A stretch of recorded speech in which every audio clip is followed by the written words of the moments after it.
안녕하세요, 수진입니다. 잘 지내셨어요? 오늘은 우리 꿈에 대해서 이야기 한번 해보려고 하거든요. 제가 오늘 선택한 책은요, 바로 이거예요. 안녕, 나의 빨강머리엔. 빨강머리엔 혹시 소중한 추억 없으세요? 저 최근에 들어서 넷플릭스에서 빨강머리엔 다시 봤거든요, 돌려보기. 어떻게 그렇게 예쁜지 보는 것만으로도 너무 행복하더라고요. 그 빨강머리엔 속에 있는 대사를 가지고 만든 책인데요. 우리 이 책 속으로 한번 들어가서 이야기 한번 나누어 봤으면 좋겠거든요. 앤의 이야기를 읽다 보면 어떠한 상황에서도 앤은요 긍정적으로 생각한대요. 그리고 무한한 상상의 나래를 펴면서 자기도 모르게 계속 상상하는 거예요. 야, 저런 생각 어떻게 해? 이런 생각이 들 정도로요. 그런데 앤은 꿈은 잊지 않는 것, 꿈은 실패해도 계속 꿈을 향해 나아가는 것 하면서 계속 꿈을 향해서 쫓아가요. 우리 꿈을 향해서 쫓아가는 게 맞을까요? 8년 동안 열심히 공무원 공부를 했어요. 그런데 떨어졌어. 9년째 공무원 다시 도전할 수 있을까요? 왜 그런 분 있잖아요. 정말 좋은 회사에 다녔는데 나 갑자기 가수하고 싶어 하면서 좋은 회사를 박차고 나와서 무명 가수로 계속 용돈벌이만 하고 사시는 분도 있어요. 이럴 때 여러분들 같으면 어떤 선택을 하시겠어요?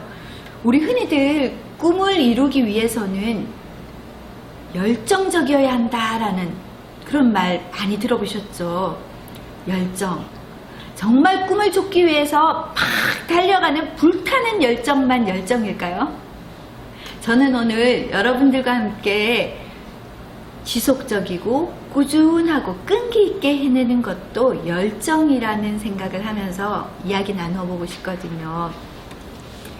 열정의 배신이라는 칼 뉴포트라는 사람이 쓴 책인데요.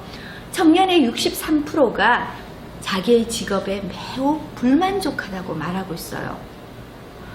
열정 중심의 커리어가 정말 이런 관리는 정말 문제점이 많다라는 걸 지적하고 있거든요. 거기에 있는 문구에 이런 문구가 있어요. 열정론이 사람들로 하여금 어딘가에 마법 같은 딱 맞는 일이 자신을 기다리고 있다며 그 일을 찾기만 하면 자신이 바라던 바로 그 일이라는 걸 단숨에 알아챌 수 있으리라는 생각을 심어준다는 사실을 알게 됐으니까요.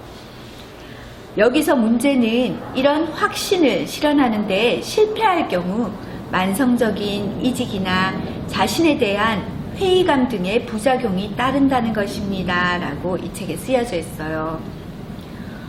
얼마 전 제 친척 중에서 30대인 그러니까 밀레니엄 세대죠. 그죠? 그런 친구가 3달 정도 다녔어요. 회사를. 그랬는데 갑자기 때려치우고 싶다는 거야. 1년을 다닌 것도 아니고 3년을 다닌 것도 아니고 꼴랑 3개월 해놓고. 그래서 내가 좀 더 지켜봐라. 3개월을 하고 나한테 적성이 맞는지 아닌지를 판단하기에는 너무 일러라고 이야기를 했는데요. 우리 기성세대가 한 번쯤 생각해 봐야 하는 부분이 우리는 목표를 세우고 꿈을 세우고 직장에 들어가면 열심히 해야 한다. 열정을 쫓아서 어쨌든지 버티고 그리고 열정을 쫓아서 계속 열정만 외치는 거예요. 그러면 꿈을 이룰 수 있다고 말은 하는데 사실 그 꿈을 이루기 위해서 얼마나 많은 시간이 걸리고 그 꿈을 이루기 위해서 얼마나 많이 버티고 견디고 힘들어함을 이겨내야 하는지에 대해서는 교육을 잘 하지 않은 것 같다는 생각이 들거든요. 우리 그 일에 대해서 뜨거운 열정을 가지고 있는 분들을 인터뷰 한번 해보면은요, 대부분 나는 이 직업이 천직이에요 하시는 그분들은요, 근무 연수가 상당히 오래된 분들이 많대요. 그분들은 자신이 처음에는 그냥 자기가 할 수 있는 일을 해야 하는 일이죠. 할 수 있는 일보다는 자기한테 맡겨진 일이니까 해야 하는 일을 했대요. 그런데 해야 하는 일을 하다 보니 할 수 있는 일이 되었고, 그 할 수 있는 일을 꾸준히 하다 보니 잘하는 일이 된 거예요. 그러면 이 잘하는 일이 능숙하게 되니까 그 능숙함으로 계속 달려가서 전문가의 길을 가져갈 수 있게 된 거죠. 그래서 우리 전문가는 인정하잖아요. 그런데 그냥 열정만 가지고 한 몇 번 해보고 몇 달 해보고 나에게 맞지 않다고 생각하는 그런 열정보다는 차라리 그냥 꾸준히 묵묵히 들뜨지 않고 차분하게 그 일을 계속 해나간다면, 그러면 그게 내 꿈을 이루는데 훨씬 도움이 되지 않을까요? 제가 공부하는 글쓰기 선생님께서 이런 말씀을 하셨어요. 책을 내고 싶고 정말 글을 쓰고 싶다면 그냥 써라. 이것저것 하지 말고 기쁜 날도 쓰고 슬픈 날도 쓰고 마음이 안 좋은 날도 쓰고 그냥 써라. 그냥 쓰는데 오늘 쓰고 오늘 100페이지 쓰고 내일부터 한 달 동안 안 쓰는 게 아니라 매일매일 꾸준히 조금씩 매일매일 해라.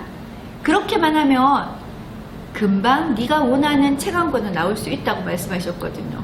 근데 그 매일매일이 참 어렵더라고요. 이 매일매일의 꾸준함이 바로 재능이고 노력이 재능인 것 같아요. 이렇게 할 수 있는 것도 우리가 타고난 재능이라는 생각이 들거든요.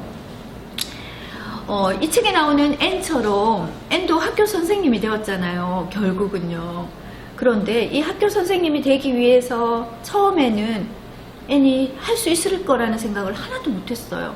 그런데 앤 주위에 있는 다른 주위에 좋은 분들이 도와주시고, 앤더슨 선생님이 좋은 시를 들려주시고, 엘리자 언니가 책을 읽어주고 하는 도와주는 사람들이 있었고, 또 그 도와주는 사람들 속에서 앤 역시 또 묵묵하게 자기 일을 해나가잖아요.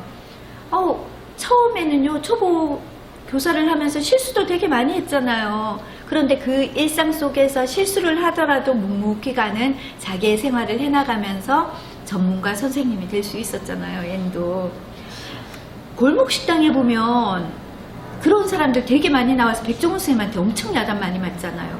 하고 싶어서 했어요. 하고 싶다고 그냥 하는 거 아니라고. 하고 싶다고 그냥 열정적으로 문을 여는 게 식당이 아니라고. 열정적으로 식당을 여는 것과 식당을 운영하는 거는 다르다고요.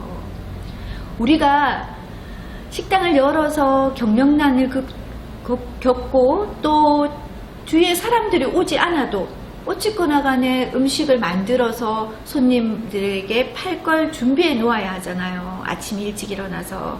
그것뿐인가요? 퇴근하고 나면은 10시, 보통 10시 돼야지 문 닫잖아요. 음식점 문 닫고 나면은 피곤하고 지치지만 또 새로운 메뉴를 개발하기 위해서 되게 열심히 하시잖아요. 그런 분들 골목식당에서 보면서 와, 정말 대단하다라는 생각이 들거든요. 제가 어제 미용실에 가서 머리를 했는데 이분이 그 머리털이 거의 정말 우리가 흔히 말하는 개털처럼 되었더라고요. 그래서 왜 그러냐 했더니 새로운 기계가 나오고 새로운 염색약이 나오면 탈색해서 염색하고 탈색해서 염색해보고를 끊임없이 도전한다는 거예요. 자기는 머리 하는 게 너무 좋고 그 머리를 해서 다른 사람들이 그렇게 가는 게 너무 좋아서 자기의 머리가 개털이 될 지경이라도 탈색을 해보고 염색을 해본다는 거예요. 이렇게 바로 열정 아닐까요? 지속적으로 꾸준히 내가 원하는 꿈을 향해서 계속 나아가는 것. 여러분들도 오늘 하루 이렇게 내 꿈을 향해서 오늘 반짝 열정만 외치는 게 아니라 그냥 묵묵히 내가 하던 일을 내 일상 속에서 함께 해나가면 좋을 것 같아요. 저 수지는 여러분의 행복한 삶을 응원합니다. 감사합니다.